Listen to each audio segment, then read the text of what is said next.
Welcome to the High Performance Hockey Podcast. Today we're joined by Director of Player Personnel for the Vegas Golden Knights, Vaughn Karpan. Vaughn played with Canada's men's national ice hockey team from 1983 until 1988. He competed with Team Canada at the 1984 and 1988 Winter Olympic Games.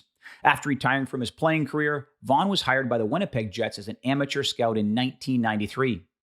He joined the scouting staff of the Arizona Coyotes in 1996 and served as the team's director of amateur scouting from 1999 until 2005. In 2005, Vaughn was hired as a scout by the Montreal Canadiens, and on May 27, 2015, the Canadiens announced that Vaughn had been named as their director of professional scouting. He is currently the director of player personnel for the Vegas Golden Knights. Absolutely insightful and educational hour that we have with Vaughn. In it, we speak about the transition from player to scout. We also speak about his early mentors who helped shape his career at an early age in the scouting profession, his 30-plus years of scouting experience, and the lessons he learned along the way. It's an absolutely fantastic hour. Welcome to the podcast.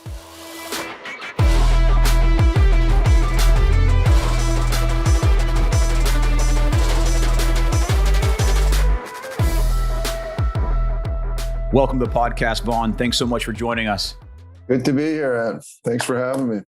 Yeah, it'll be an exciting discussion here. And I want to start by asking you a little bit about getting into scouting. Obviously, you had a playing career. You played in the WHL. You played in the Canadian national team. So very successful playing career. What was the impetus that led you to scouting? Good question. When I was done playing, my last competitive game of hockey was against Czechoslovakia at that time at the Calgary Olympics. The goalie for Czechoslovakia was Dominik Hasek. Wow.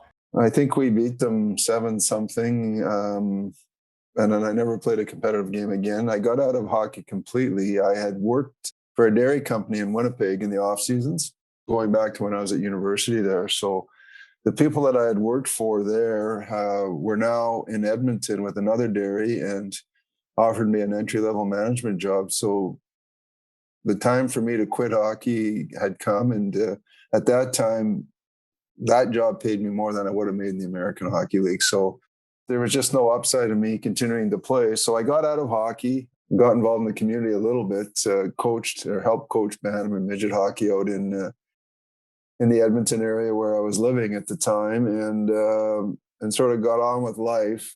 Ironically, the first bantam team I was involved with, Justin Sather played on it, and Bill LaForge Jr. And wow. And then when I coached on the midget team, we had a player by the name of Chad Korzak, and that's Caden Korzak's dad. Wow. So that's a long time ago. Anyway, to your question, after about 4 or 5 years, I wanted to get back into hockey in some capacity. Coaching wasn't something that I felt. I mean, I felt I could have coached, but I just looked around at coaching, and I felt that if you weren't going to be supported by the right people above you and the right people below you in terms of having the right players, it was a real tough gig. And yes. So I never really pursued coaching at all.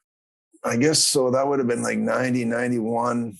Bill Lasuk, who was the director of amateur scouting for the Winnipeg Jets at that time, had watched me play at the University of Manitoba Bisons. We had a pretty good team. Wayne Fleming was our coach.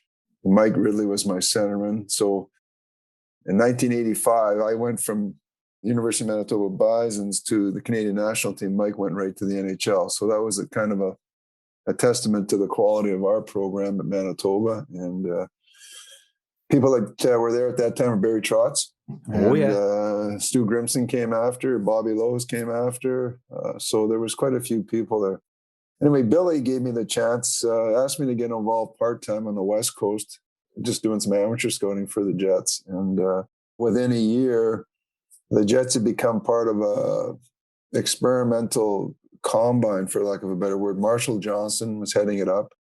And the Jets, the Flyers, Hartford, and Dallas were part of it. And Billy recommended me to Marshall. Marshall hired me full time. And then the combine met with a little bit of internal friction with some of the team scouts that were in place. So the combine sort of disbanded, but Winnipeg picked me up, and that was the start of it. So Bill Lasuk was the guy that gave me my my ticket into it.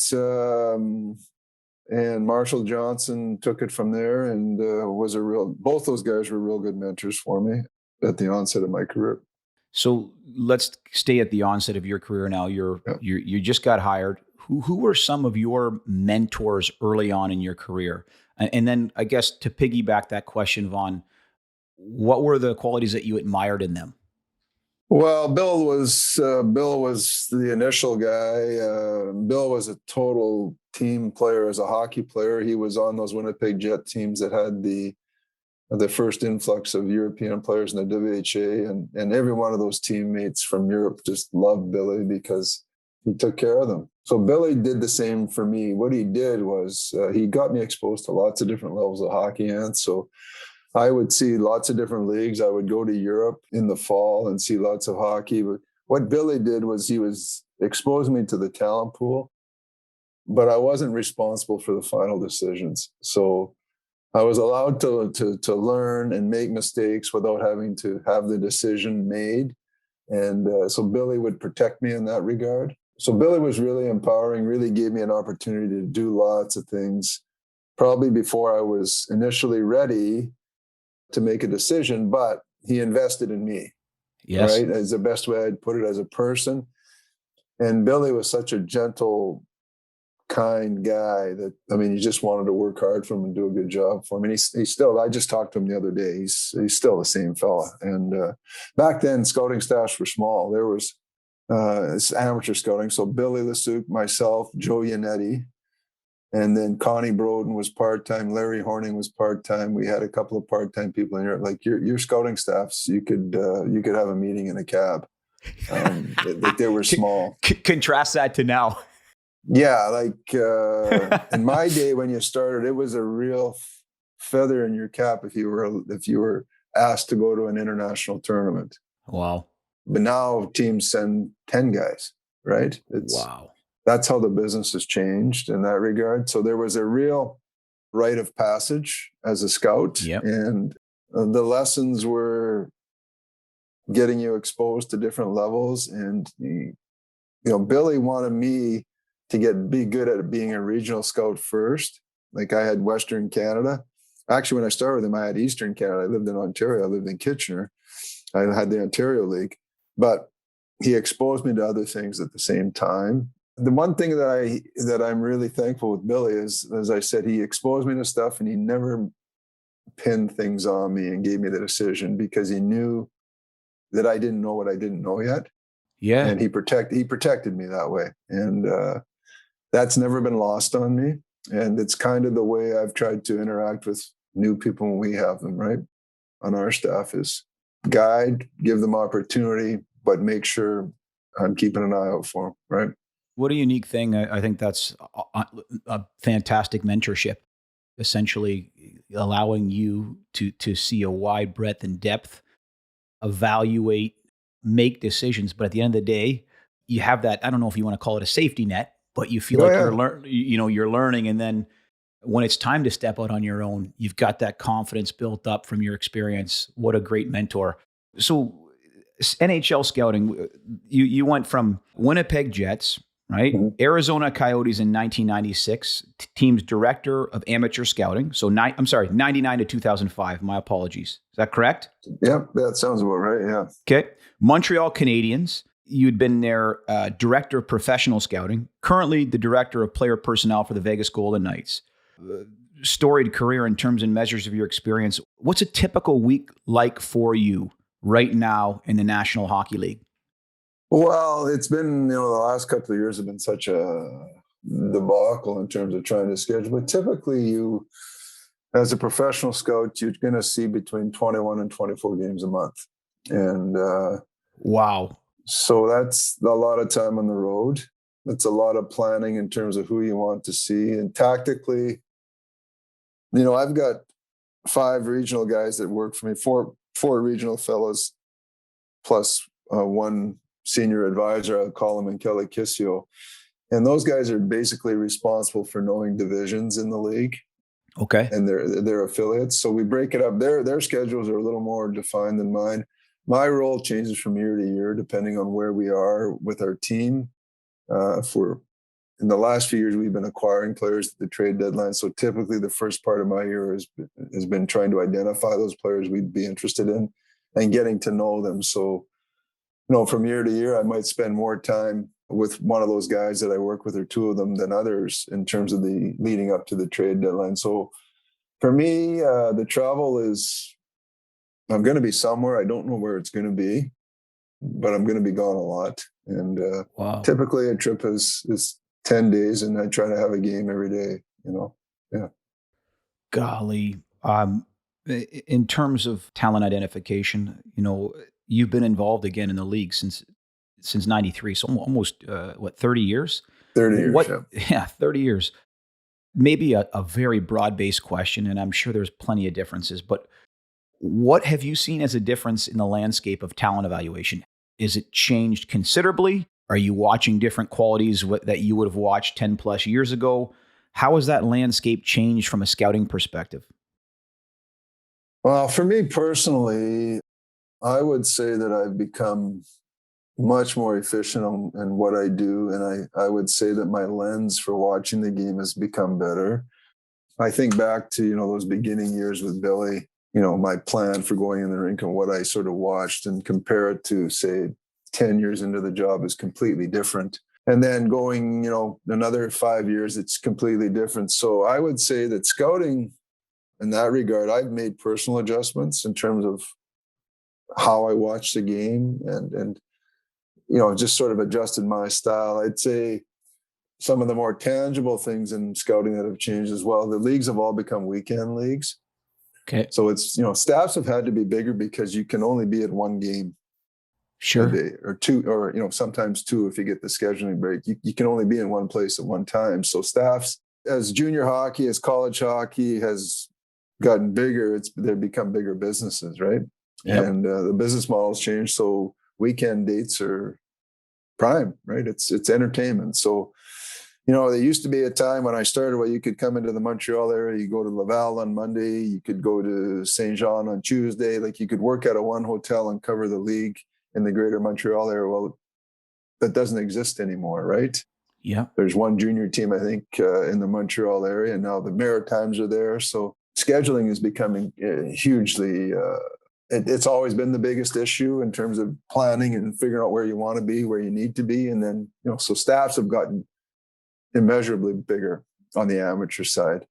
They've probably doubled, tripled in size worldwide. On the pro side, you've seen staffs increase dramatically as well because of the cap. Wow. In the old days, you could acquire a player, and if it didn't work out, well, no big deal. If the owner had money, so what, right? Yeah.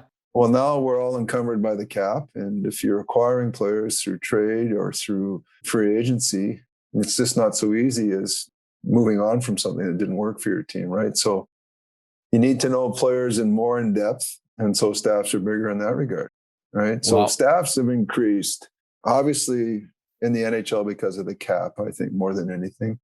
If you look at how the business has evolved, like, it used to be draft and develop, right? Historically, teams would just not be very good, get premier picks, pick near the top of the draft or at the top of the draft for a brief period of time. And that would be the foundation of championship teams moving forward, right? Detroit was like that. Colorado was like that coming out of Quebec. But that landscape has changed because of the cap.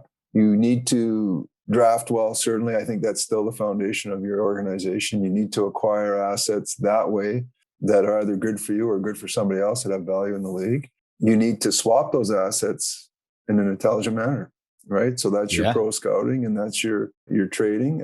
And then you need to try and maximize the potential of your prospects. And that's where people like you and what you do have become more important. And people like Will Nickel in our organization in terms of player development and working closely with the players and the coaching staffs where they are and managing off-season regimes has become, there was none of that when I started, right? That's really blossomed. And, so people like you, I think the original guy probably was Boyle at BU, right? Yeah. One of the first guys. And if I think back about it, and So I'm dating myself, but yeah, I mean, those are the changes. Yep.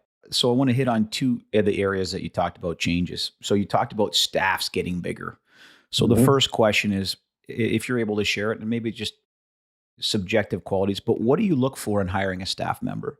And then you talked about also the lens in which you viewed the game. I don't know if you could give us a little bit more insight into, like, without trying to give any trade secrets. I want to respect that, but how that lens has changed is, I think, a rifle-like approach as opposed to a shotgun approach. Does that make sense? Oh, well, it's a little more complex. We'll talk about.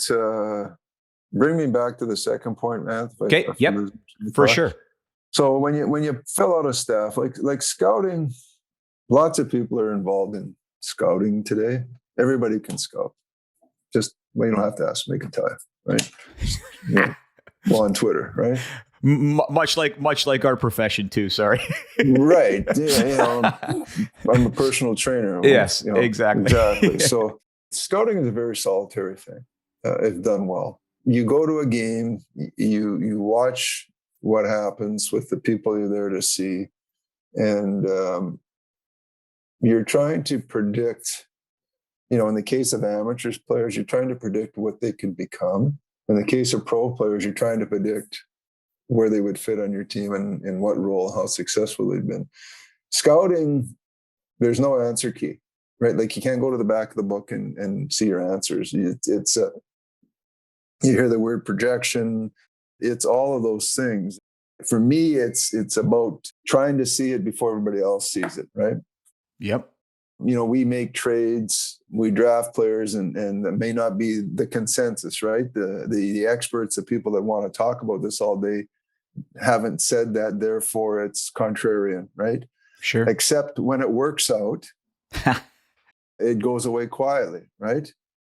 Sure. It just, because people don't get back to it. People just throw stuff up there. So scouting is about having the courage to trust what you feel you is going to happen, in the face of popular opinion. So you're looking for people that are independent thinkers. They've got to have their own plan. They've got to have their own points of view, right? You're looking for people that can get involved in an active discussion and contribute to discussions and understand that they're not going to get their way every time, because none of us does, myself included as a director.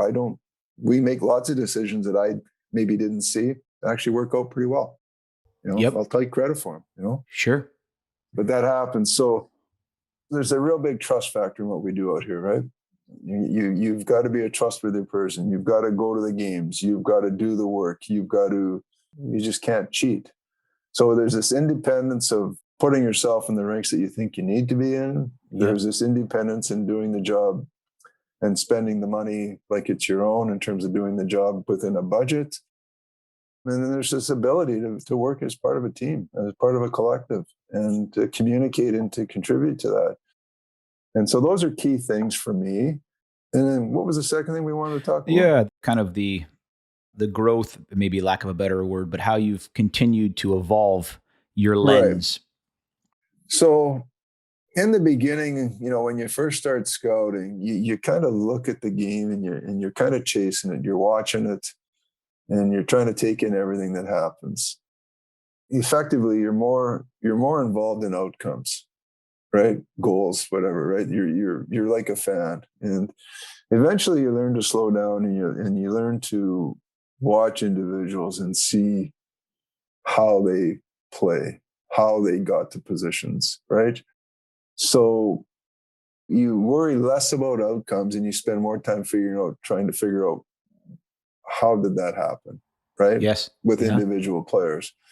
And over time, you sort of develop a system for working through rosters. Different situations are different tasks. If you're watching a tournament and you're culling a sort of a broader group of players, you're sort of eliminating players, getting down to a smaller group. If it's pro scouting, it's a different thing where, when you're amateur scouting, you might watch a junior game or a college game. Well, there might be 5 players in the game that have a chance to play, right?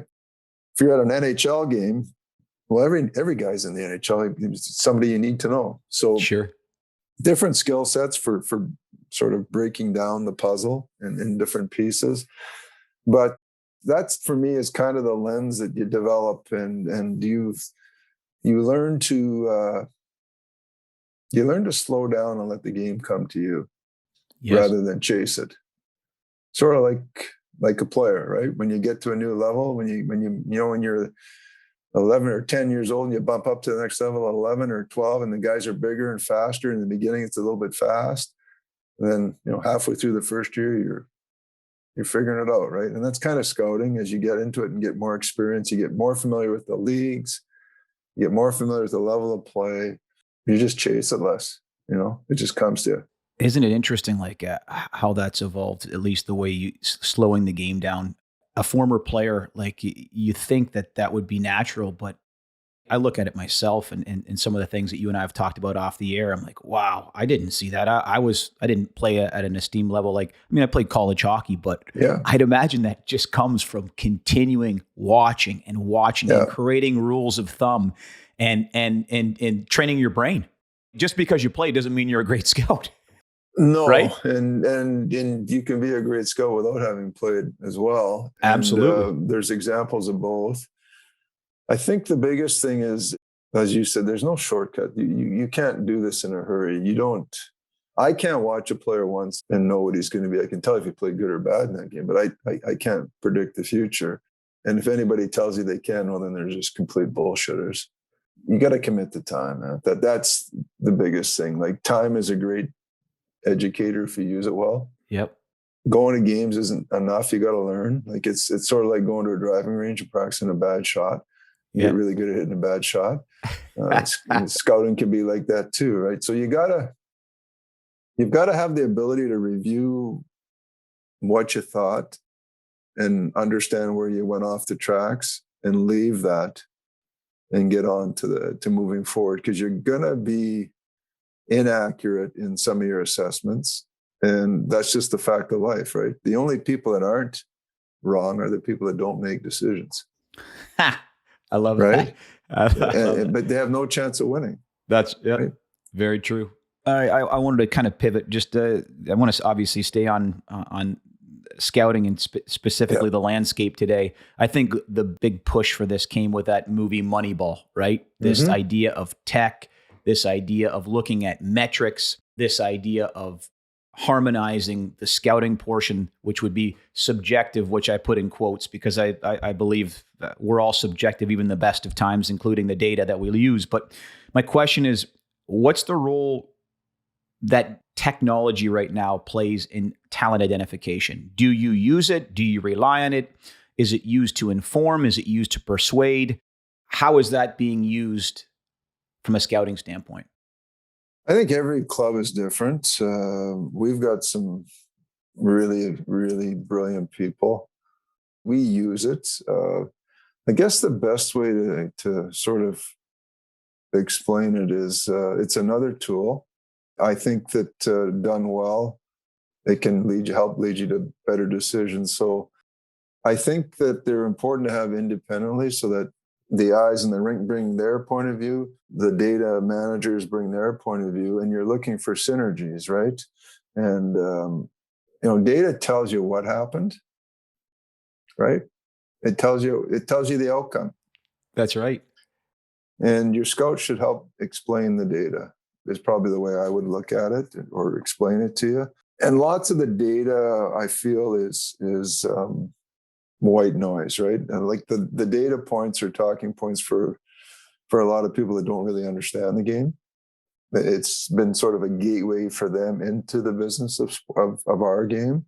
Yep. But a lot of the stuff that we talk about, I feel, is, well, some of it's much more relevant than others, right? Yes. And that's my own feeling. And we've got a pretty good relationship, I know, in our organization. And I think progressive organizations are doing both. And yes. I don't think they're mutually exclusive. I think that you have to use the resources you have available to you. And as I said to you earlier, I can be at one game a night, and I can't watch hockey all day and process it. I can stare at a fucking hockey game, pardon the language. Yeah.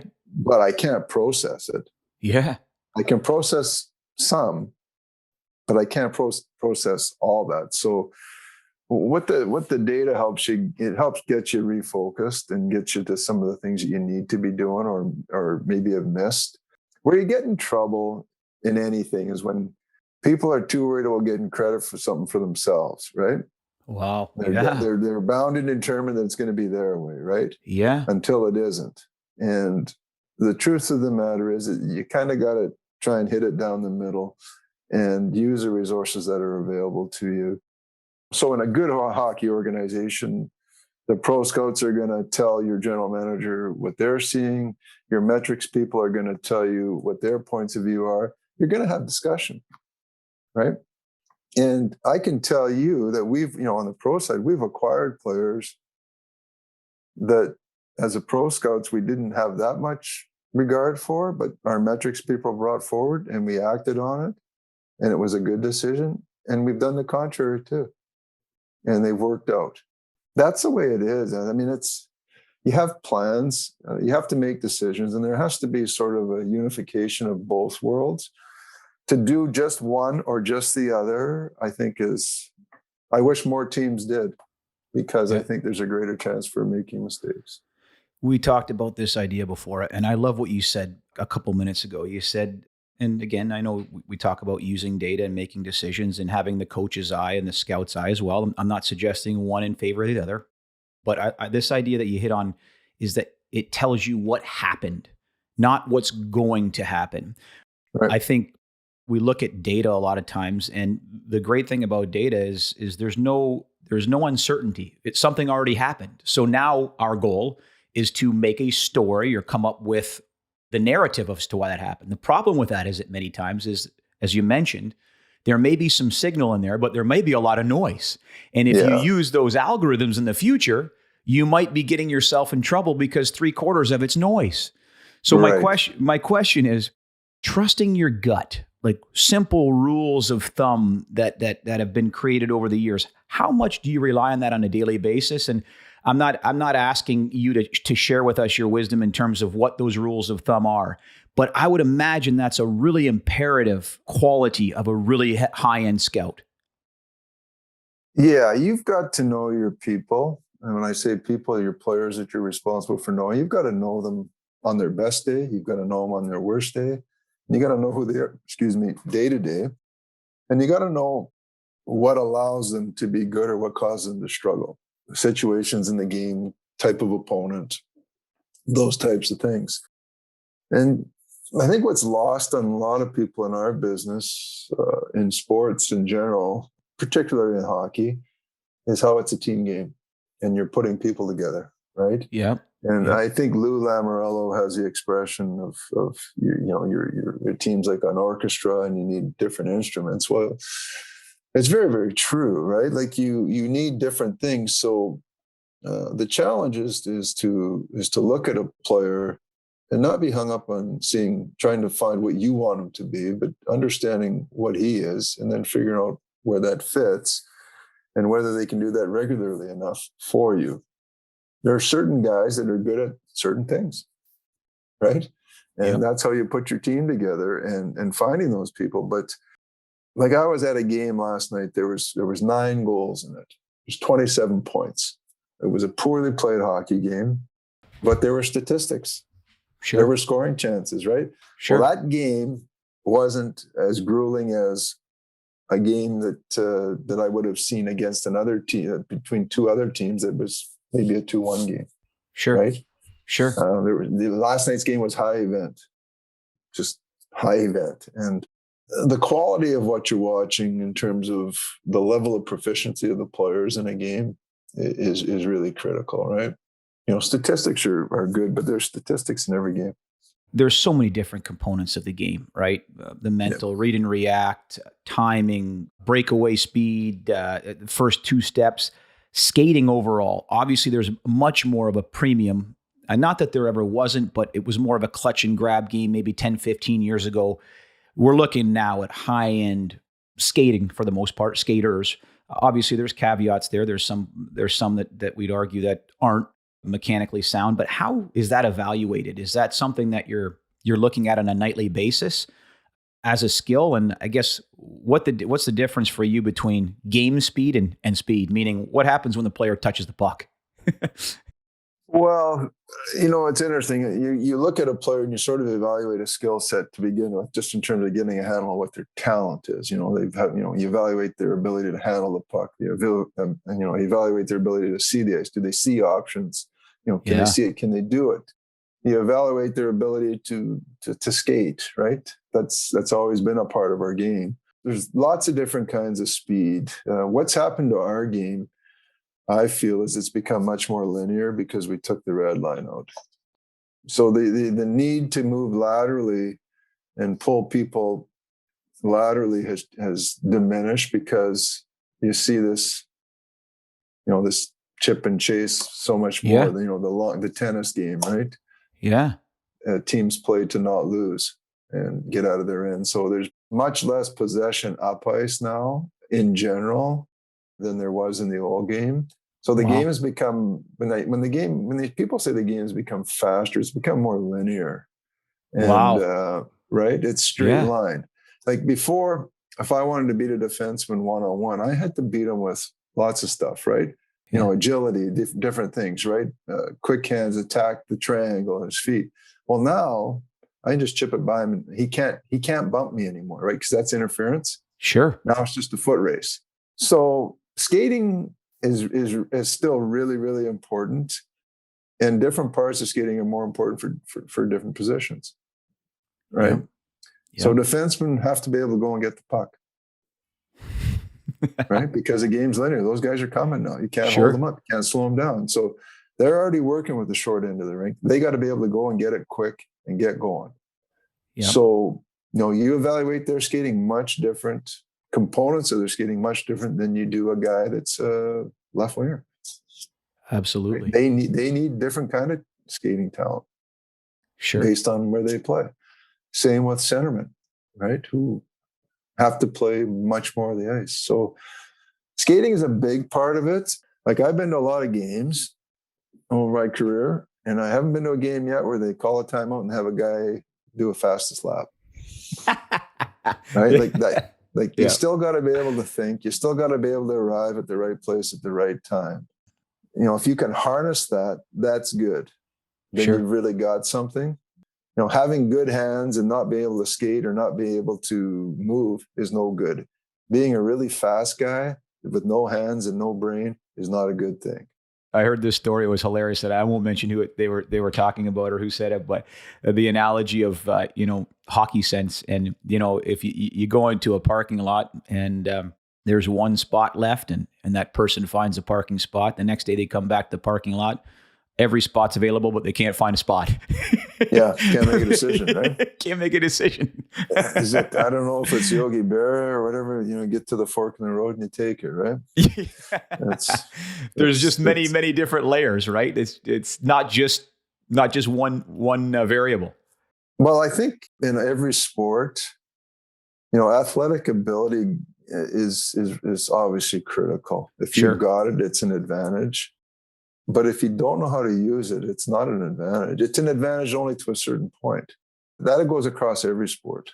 Yeah, I use that analogy, the auto sport analogy of the car being the body, right? Power, speed, the robustness, and then obviously the driver. The driver's in charge of making the decisions, knowing where to be, when to turn.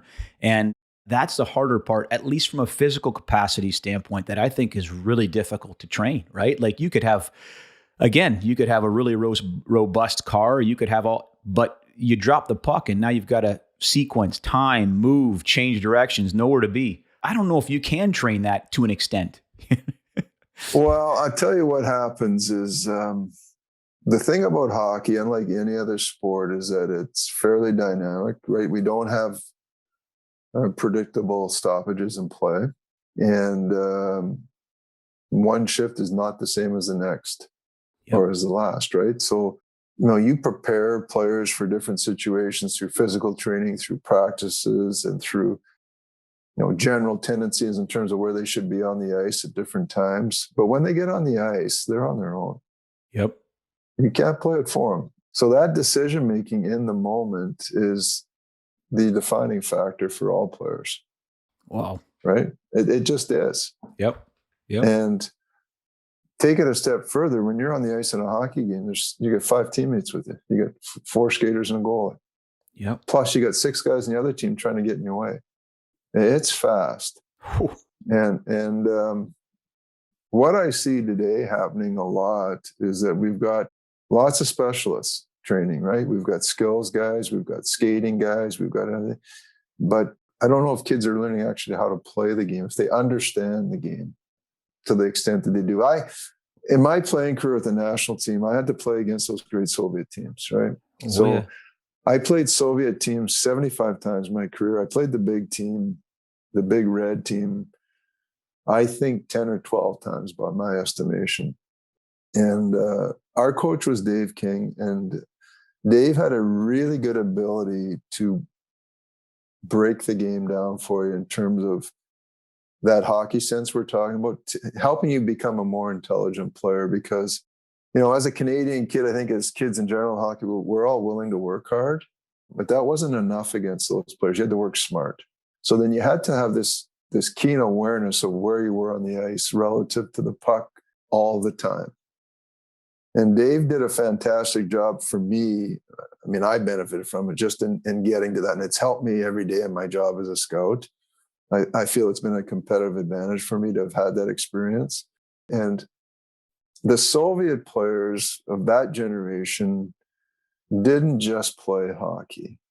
They trained 11 months of the year, but they did other things, right? Sure. They trained different. Much of the training stuff is stuff that you obviously are involved in now and have taken it, onto another level. But they played other ball games, and it was all about moving the ball, moving to get it back, right? Yep. It's about creating opportunity, creating 2-on-1s, outnumbered situations. I don't know that happens anymore. Our game is highly, highly organized, structured, but we suck the creativity out of it in that regard, right? Sure. You hear this expression, we need to be a 200-foot player. Well, not everybody needs to be. No. Yeah. And so we're getting to this homogenous type player. We've got the individual skill that is better than it's ever been. We've changed the rules in terms of how the rink is structured. Now there's no red line, so you don't have to move laterally. We're limiting the physical contact to protect the guy that skates with his head down, right? Hits to the head now, hits from behind where guys turn their back to the play. Well, that didn't happen 10 years ago. If you did that when I was a kid, shame on you, right? Yep. So we've changed a lot of things. We're trying to promote skill, but at the same time, I think we're losing track of hockey sense and the ability to think and teaching kids why we do things. Like we do, Joe. Why do you cycle? Yeah. You cycle to try and pull somebody out of position to create a lane to the net, right? If I asked 10 kids to explain defensive side of the puck to me, I'd get 10 different answers, right? It's not that complicated. Defensive side of the puck is you're between your man and your net, or the puck and your net. Doesn't matter where you're on the ice. Sure. It's that simple, right? I know that because that's the way Dave King taught it. So you'd play those Soviet teams. They would try and bait you, right? They would try and create these 5-car pile-ups everywhere, and then they would just pop the puck to open ice, right? And so you had to learn how to play. And like I grew up in northern Manitoba, and my coach's jobs primarily at that time was to get to the rink and open the dressing room for you, right? They never got in our way. They just let you play. And I think we need more of that. The game, for me, there's no such thing as amateur sports anymore. Right? It's pay to play. Coaches are paid. I think your family, your dad was maybe the last generation of people that just said, this community needs this. We're going to do this.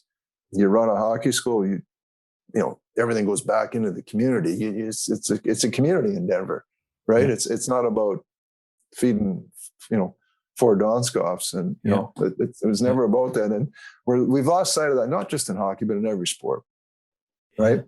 Yeah. And we're in this damn hurry. We've got these academies, right, where kids just go to school with the kids that do the same sport. Like, how stupid is that? Yeah. Right? Like we're not all going to make it in our sports. And then how are we going to integrate with other people in society? We're getting caught up in that. But the hockey sense one it's an intuitive thing. It's about taking young people and helping them understand why we do things. Not everybody's going to get it, but the best of the best that just have it. The Gretzky's of the world, they just have another sense. But those players help other guys get to whatever their potential is, because you just watch them.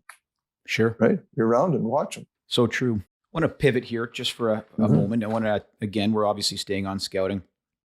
I want to chat about the Combine. I know obviously the National Hockey League Combine, this is something that has grown over time to the current state right now, where we are literally, I believe it's 48 hours. So there's 2 days of testing. What, if anything, influences your decisions regarding the Combine off-ice test? Or maybe a better question is, what does a Combine mean to you? Is it just an opportunity to evaluate the physical capacities, kind of look at someone's mental state? Are they prepared? What does it mean as a scout, the NHL Combine for the young players? Well, I haven't been to it since I went to the pro side here, scouted pro about 12 years ago, but I was there at the start of it. And the Combine's an interesting thing. I think, again, like metrics, it's part of the evaluation process. Sure. It certainly does allow you to see where kids are. Yep. At their current state of physical development, give you some insight in terms of potential capacity. I think one of the things it does, a couple of those tests in particular are more grueling than others. The 30-second wind gate is a real test in the Maxfield too. We used to do those 3 times a year with the national team. So, as an ex-player, I watch those kids do it and I go, I know what that feels like. Sure. And so it gives you an insight into people's ability to battle or fight through some things that are uncomfortable. Again, you've got kids coming from different backgrounds. They've got different levels of experience with this, and they perform better than others. But it's interesting to see the guy that's never seen it before, how he deals with it, more than anything. And it's a snapshot in time. Again, it's a snapshot in time, Ant, right? It's here. This is where they are today. And yet, with every player, you're going to have different concerns. Some of them might be physical, related to physical development. Is that guy going to be able to get bigger, stronger? Is there something in the way he's put together structurally that's going to limit those things? Those are your area of expertise, right? Sure. If I was gonna, pick somebody's brain, I'd say, I've got concerned about the way this guy walks, and I look at him.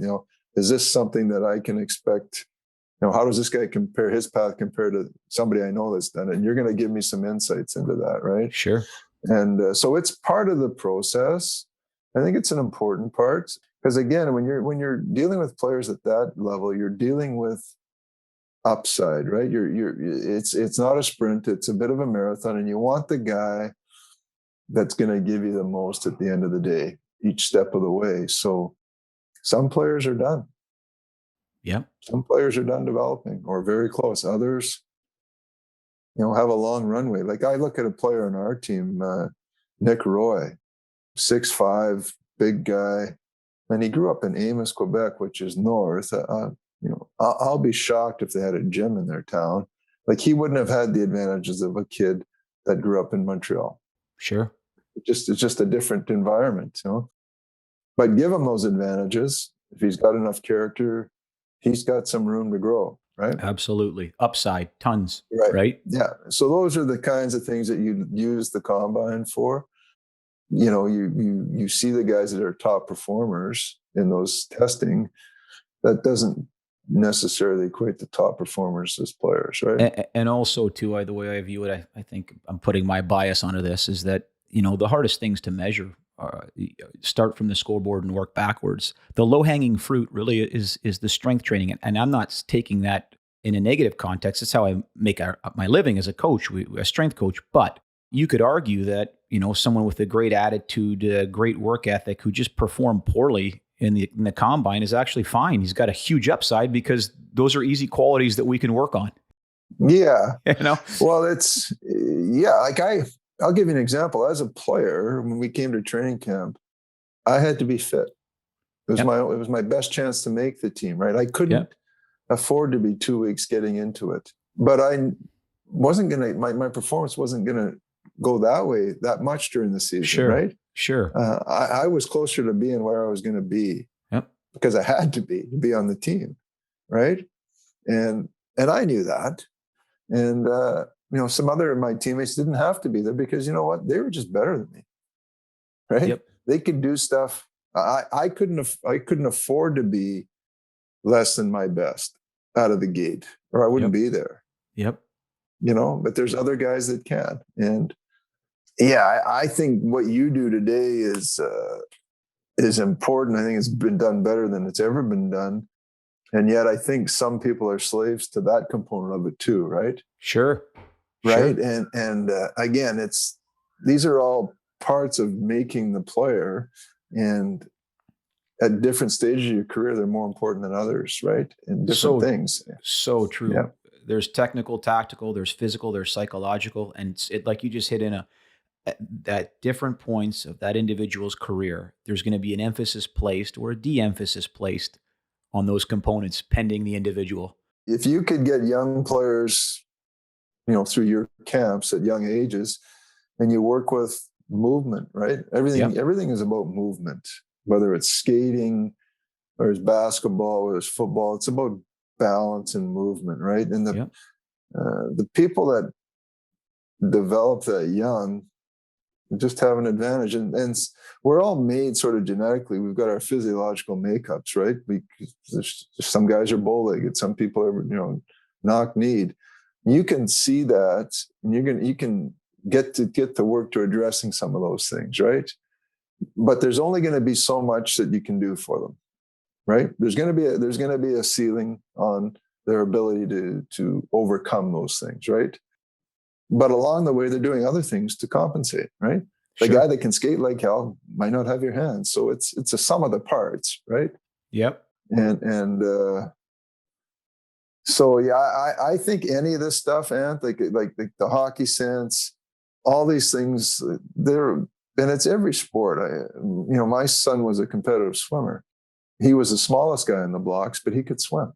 His technique was good. He's going to lose to bigger kids, but his technique was great. But you learn to do what you can do within what you have, right? Sure. And the younger you start that, the better chance you have, and it's balance, right?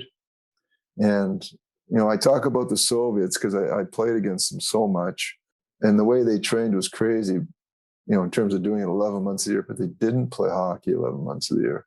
Yeah, they did other things. They played ball games. They did other things that were, to me, when you look back at it, were designed to improve the mind in terms of the being available options, right? Sure. Small space games is the word today. Yeah. And then they trained their bodies to move, and they started that young. The outcomes were undeniable.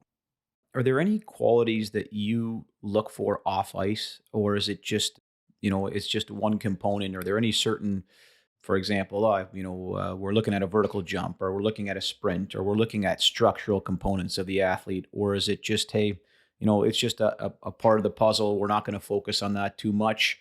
We'll leave that to the performance staff and get their feedback on it. Well, I think every player was a different set of questions, right? Different set of concerns, like you said. So, and you hear this expression, the guy's got to add, his first two steps got to get better. Well, that's a measure to me. I go to, well, is he explosive, right? Does he have fast twitch, right? That's the things that I've learned. So I would talk to you about that and say, my concerns with this player are that he can get quicker, more explosive on the ice. Is there any indication there that you see that he can or can't, right? Okay. That would be an educated question on my part. Sure. Right? Like knowing where I think the player needs to improve, and you telling me whether physically you thought he could do it. So every guy has different physical limitations. I think one of the other things too is just their ability to engage the challenge, in terms of, is it important to them? Are they going to get after it? Sure. Everybody works out today, Ant. They all go to the gym. Yeah. Like I see guys work out when I'm on the road, right? Sure. And some people read the newspaper. I don't know how you work out and read the newspaper, but you do, right? Some people watch the iPad. Like I'm still I do my 35 minutes. I don't have the TV on. I have something in my ears for music if I can. But you work, right? You get after it. You get it done. There's a difference between going to the gym and there's a difference between going to work, right? I tell our young athletes all the time, two most important qualities that you can control: consistency and intent. If you can do something consistently poor and not get where you want to be, you can do something with high intent but not very efficiently, right? And you have to have them both to really get the best results, whether it be on ice, in the classroom, off the ice, etc. Well, your effort and your attitude are the two things you control. Yeah. Yep. Right. And if you're good in both of those, then you have a better chance of getting the outcome, or you're going to get as close to that outcome as possible. But if you don't give yourself a chance because your attitude's shitty or your effort's shitty, well, that's on you. Absolutely. I want to respect your time. I've got one final question for you. Young, aspiring scouts right now, whether they're in the North American Hockey League, USHL, OHL, maybe they're just getting in. They just wrapped up their careers. They really want to get involved in a career in scouting, whether it's amateur or professional. Looking at your journey, if you were to start it right now, knowing what you know now, what advice would you give aspiring scouts? Well, it's an interesting business. There's, like I said to you earlier, there's a lot of scouts now, people that are scouts. People get into it for different reasons. A lot of the new guys are into it, become the next general manager. Some guys are in it because they can't coach right now. I look back at my experience, and I'm 30 years now. So 30 years ago, I was a fresh face. I think, I've run an amateur staff, I've run pro staff, done both for a significant period of time. There's probably 6 or 7 guys with my experience in the game left that have done both.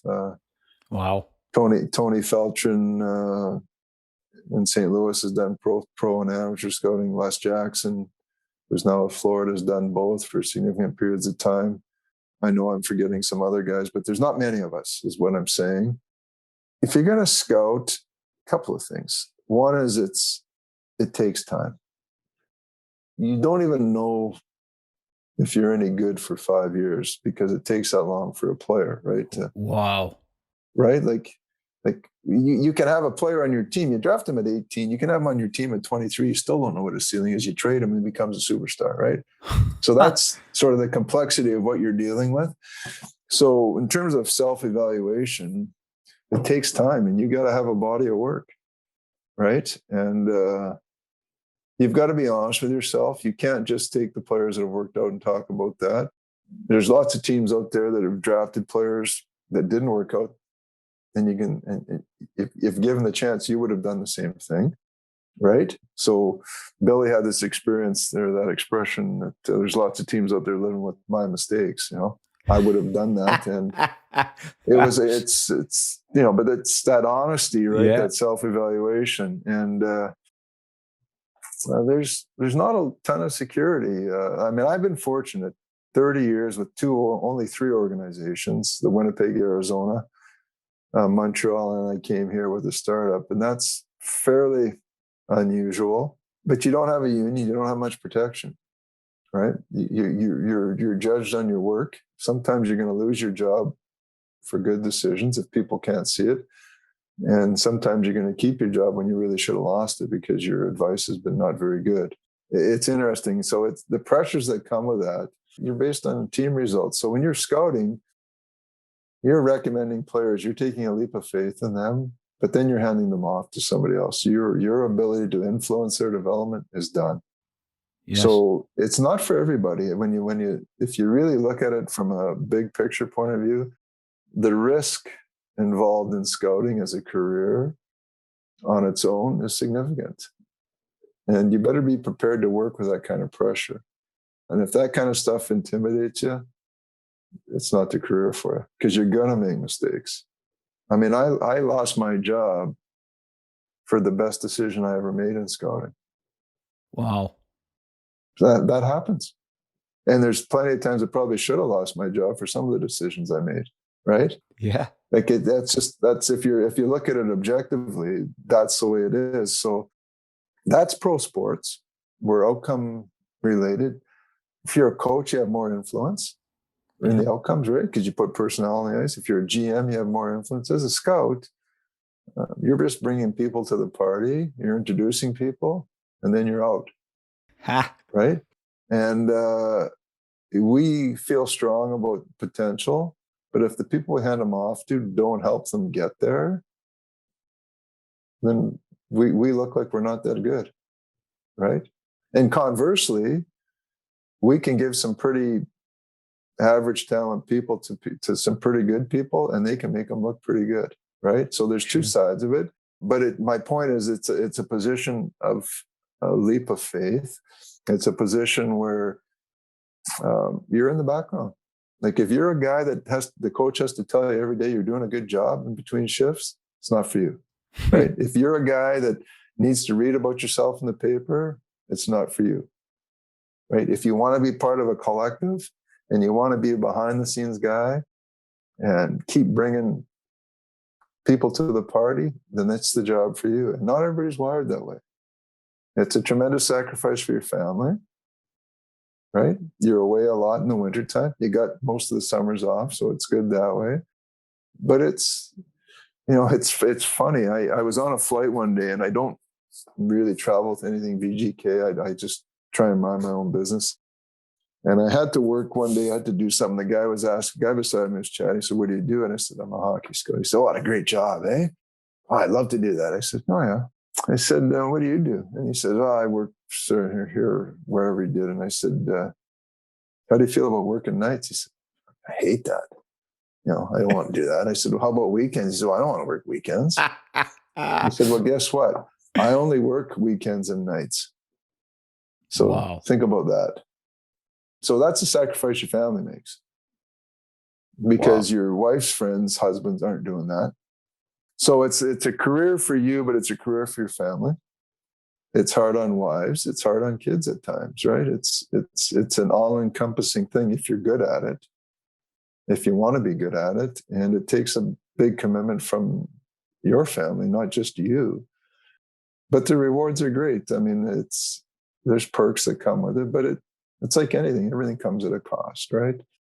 The guys that are good in our business, you don't even know about. Most people don't know about because they just do their job, right? They're just behind the scenes. They take enormous pride in what they do. The people they work for, you hope they recognize how good they are.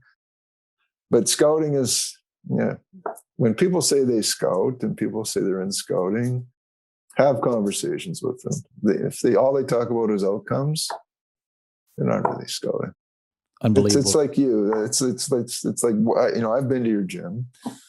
I know the quality of work that you do, and I know the work that goes into it. And it'd be like the guy that is down at the rec center in Langley Township comparing himself to you. Those 3 little letters after my name, or however many letters there are there now, those were earned, right? Yeah. There's a commitment there, and there's something that comes with that, right? Yeah. So that's the thing. Scouting is something that everybody thinks they can do. If you're good at it and develop a track record, it means you've stayed in it for a long time and you've made lots of mistakes along the way. But you need courage. And you gotta stand up for what you believe in. And you can have a discussion on a player with 5 people in a room, and one guy is the dissenting voice. It could be the right voice. Wow. Right? It just could be that way.